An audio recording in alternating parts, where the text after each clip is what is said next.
Bonjour, dans cette vidéo, je vais vous expliquer comment installer Remina et ses différents plugins sur CentOS.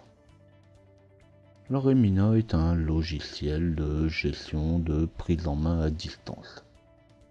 Suivant le plugin installé, on pourra faire de la prise en main en RDP pour les systèmes Windows, en SSH ou VNC, ou encore en NX qui est un protocole proche du RDP. Bien sûr, ces différents moyens de prise en main à distance sont liés à l'installation des plugins.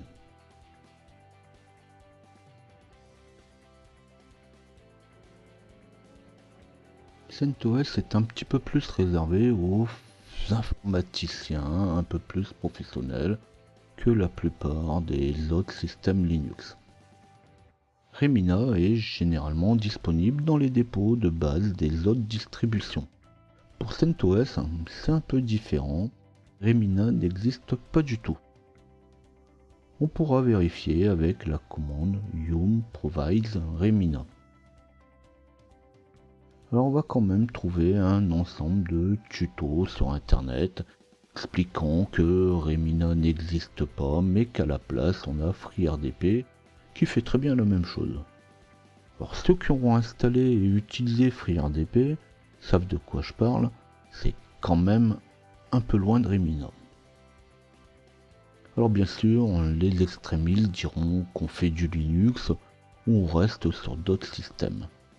Ce qui est en sorte un peu vrai, mais ça serait quand même pas honnête de dire que Linux doit rester réservé à un certain type de personnes. CentOS est quasiment un clone de Red Hat. On sait que les paquets sur Red Hat, avant d'être validés, il faut qu'ils soient vraiment déclarés comme stables et ont fait leurs preuves. Dans mes tutos au format Word ou texte, vous trouverez un document où je parle de la manière d'installer PHP 7, car même le PHP 7 n'est pas encore arrivé dans CentOS. Toujours pareil, je ne vais pas rentrer dans la polémique de quel est le meilleur système Linux, chacun son avis, mais toujours est-il que CentOS ou Red Hat sont un peu moins connus que Debian, Mint ou encore Ubuntu.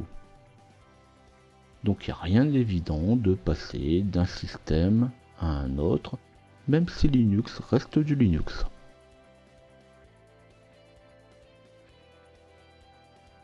Je montrais récemment dans une autre vidéo comment ajouter un dépôt dans la liste des dépôts de CentOS. La méthode que je montrais était la création du fichier de dépôt. La méthode que je vais montrer ici est nettement plus simple. Il suffit de télécharger le paquet d'installation du dépôt. Donc pour ça, je me rends sur le site de Nux. Donc le chemin c'est http://li.nux.ro/download/nux/desktop avec un X EL7 x86_64. Alors je sais que le chemin est un petit peu compliqué à retenir, à noter au passage. Donc dans la description de la vidéo, vous retrouverez les différentes commandes et les différents chemins qui sont utilisés en même temps que le timecode.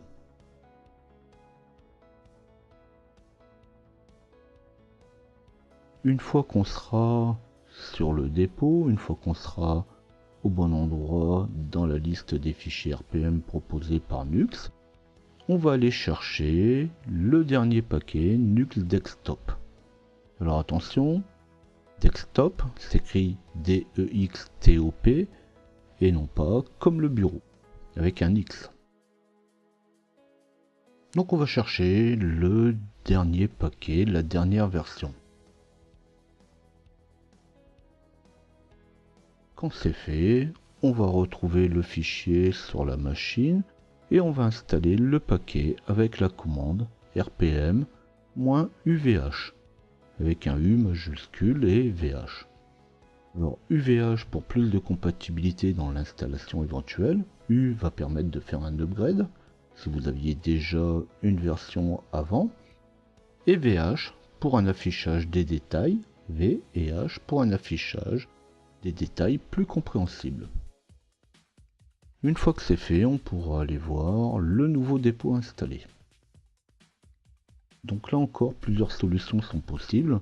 On peut utiliser les commandes yum sur l'installation des dépôts, avec yum repos list qui permet d'afficher les dépôts activés, ou yum repos list all qui affiche tous les dépôts disponibles et leur état.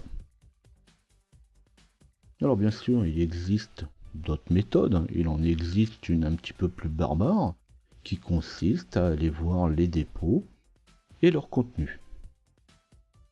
Donc là, on va se déplacer dans le dossier etc yum.repos.d. On va lister le contenu du dossier et on va trouver le dépôt Nux qui a été installé.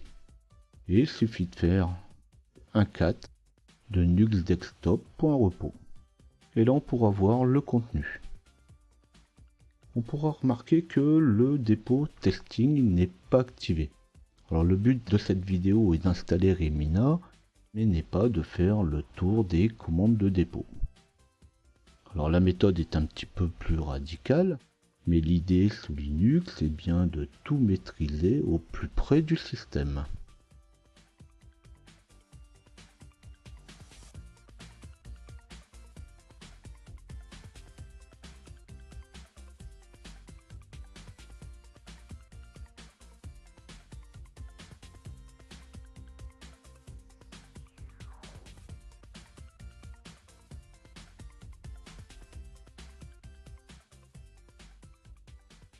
On vient de faire le tour des dépôts. Cette fois, si je vérifie la présence de Remina, avec yum provides Remina, on voit bien maintenant que le paquet est disponible. Pour la suite, on revient à du classique. On installe Remina avec ses plugins. Là ici, j'installe tous les plugins. Si vous désirez faire une machine de connexion à distance, c'est le moment. Si seul le RDP vous intéresse, c'est bien. Yum installe Remina plugin RDP. Et c'est parti. Alors ça va très vite. Il y a à peine quelques mégas à télécharger et installer. Remina en fait c'est juste une interface graphique de connexion. Ce qui explique qu'il est un peu dommage de s'en passer au profit de FreeRDP.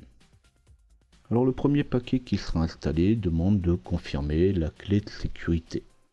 Alors même si on n'a pas l'habitude, ça n'a rien de compliqué. On lit le message, c'est quand même mieux parfois. Et puis on valide et on continue.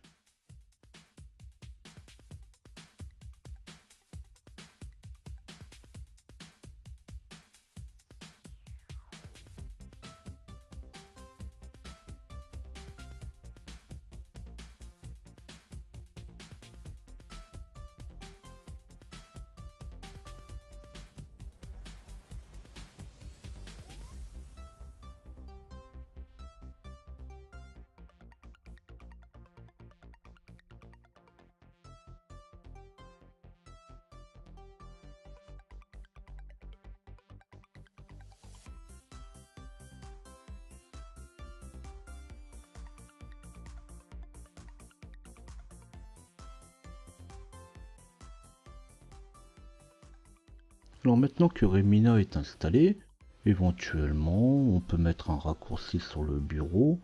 Alors rapidement et sans pour autant rentrer dans le détail, il s'agit de l'essayer. On commence donc par créer une nouvelle connexion. On la nomme. Alors ici c'est une connexion de test, donc je vais l'appeler test. On choisit le type de connexion. Si on a installé tous les plugins, on aura un peu plus de choix. Sinon, on voit le type de connexion suivant le poste client. Alors si vous n'avez pas de poste client où se connecter, c'est le moment d'en avoir un. Pour moi, j'ai un Windows 10 sur lequel j'ai activé l'accès au bureau à distance. Donc je choisis RDP. Je mets l'adresse du serveur. Alors bien entendu, il faut avoir les données nécessaires à la connexion avant de s'y lancer. Donc vous verrez, quand je vais me connecter au poste client, j'ai déjà tout préparé avant. J'ai récupéré l'adresse IP du poste client, le login et le mot de passe. Donc j'ai l'adresse IP ou le nom du poste, le nom de l'utilisateur. Je lui ai défini un mot de passe et j'ai surtout activé la connexion à distance. Pour le nom de domaine, eh bien ça dépend du domaine lui-même. Mais pour un poste client sans configuration particulière, ce n'est pas la peine de le renseigner. Donc juste pour rappel, on ne peut pas faire de connexion à distance sur une version familiale de Windows. C'est mieux en le disant, sinon vous risquez de chercher à un moment l'option.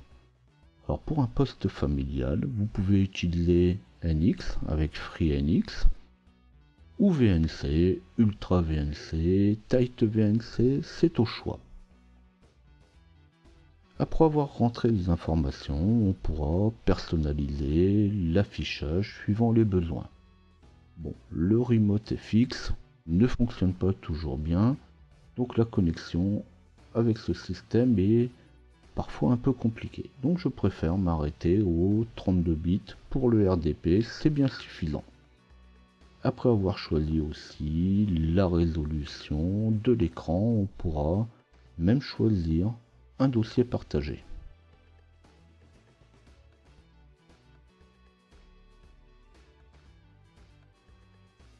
Quand c'est fait, on enregistre les paramètres ou sinon on pourra se connecter directement.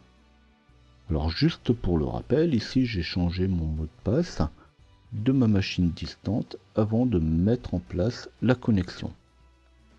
Alors il est évident que dès que vous avez activé la connexion à distance, il est préférable d'utiliser un mot de passe fort. Pas comme le mien qui fait ici, alors c'est pour une démonstration, à peine 6 caractères. Puis, si vous enregistrez le mot de passe, autant dire qu'il vaut mieux un portefeuille sécurisé. Mais le sujet n'est pas à faire de la sécurité, alors je continue pour démarrer ma connexion.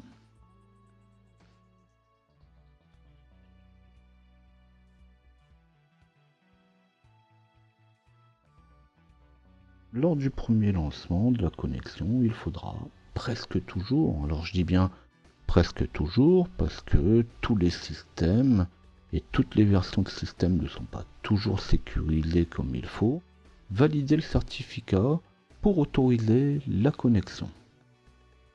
Suivant le résultat de connexion, on pourra revoir la connexion et éventuellement cette fois passer par la configuration avancée et valider ou modifier la qualité de la connexion. Alors bien sûr, si vous utilisez un réseau lent ou un réseau rapide, la connexion sera différente. Vous pouvez ou non afficher le fond d'écran, partager les imprimantes, le son et d'autres choses. Pour le reste des manipulations, c'est de l'utilisation de Windows ou du système distant. Ce n'est pas vraiment le but de cette vidéo.